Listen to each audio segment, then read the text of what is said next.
Shalom saudaraku yang terkasih di dalam Tuhan kita Yesus Kristus. Kembali lagi bersama dengan saya Owen Ricky Gosal dalam program Crisis Enough for Me. Saudaraku, kiranya damai sejahtera dan sukacita dari Kristus tetap menguasai dan memenuhi kehidupan kita, sehingga apapun kondisi kita tetap ada ucapan syukur di hadapan Tuhan. Saudaraku, dalam kondisi yang begitu mengkhawatirkan saat ini. Tadi pagi saya membaca salah satu situs tentang virus corona yang begitu cepat menyebar ke seluruh dunia. Sampai hari ini pun, hanya hari ini saudara, yang terkena virus corona itu 17.000 lebih saudara. Ini bukan jumlah yang sedikit. Ini virus yang sungguh berbahaya dan mematikan, dan kita harus tetap berdoa. Kita juga harus tetap mawas diri, berwaspada saudara. Dalam kondisi ini saya mau berbagi kebenaran firman Tuhan bagi kita semua saudara. Dalam Matius pasalnya yang ke-6 ayatnya yang ke-5 dan selanjutnya dikatakan di sana, dan apabila kamu berdoa, janganlah berdoa seperti orang munafik. Mereka suka mengucapkan doanya dengan berdiri di rumah-rumah ibadat dan pada tikungan-tikungan jalan raya, supaya mereka dilihat orang.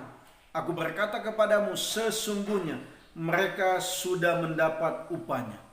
Saudaraku, ketika hari-hari ini gereja ditutup, ataupun tempat-tempat ibadah ditutup, ketika hari ini persekutuan-persekutuan, acara-acara, ritual-ritual keagamaan dihimbau oleh pemerintah untuk jangan dilakukan, dan kita harus belajar untuk tunduk.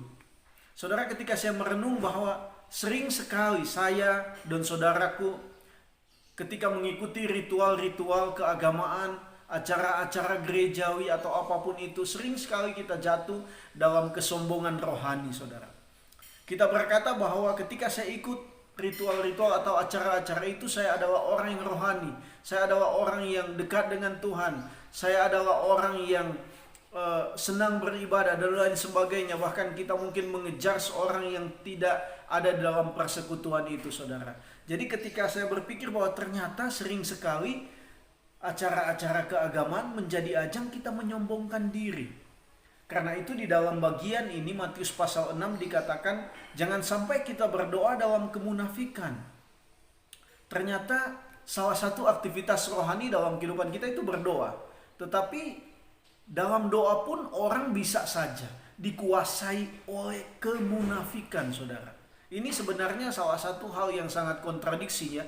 Seharusnya ketika orang hidup dalam doa, malahan dia harus bertumbuh mengenal Tuhan, hidup dalam kemurnian, dalam kesucian di dalam hidupnya. Tetapi di sini ada juga orang yang berdoa tetapi dikuasai kemunafikan. Bagaimana cara mereka berdoa? Dikatakan mereka mengucapkan doanya dengan berdiri di rumah-rumah ibadat. Jadi ternyata di dalam bait Allah atau di dalam gereja pun banyak juga orang-orang yang mungkin saja dikuasai oleh kemunafikan. Saudaraku, dikatakan pada tikungan-tikungan jalan raya supaya mereka dilihat orang.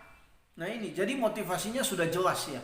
Dicatat dalam bagian ini supaya dilihat orang, supaya dianggap hebat, supaya dianggap rohani, supaya dianggap taat, supaya dianggap beragama, supaya dia disanjung oleh orang. Nah ini saudaraku, kita lihat Lukas pasal 18 ayatnya yang ke Lukas pasal 18. Di sana berbicara tentang perumpamaan tentang orang Farisi dan pemungut cukai.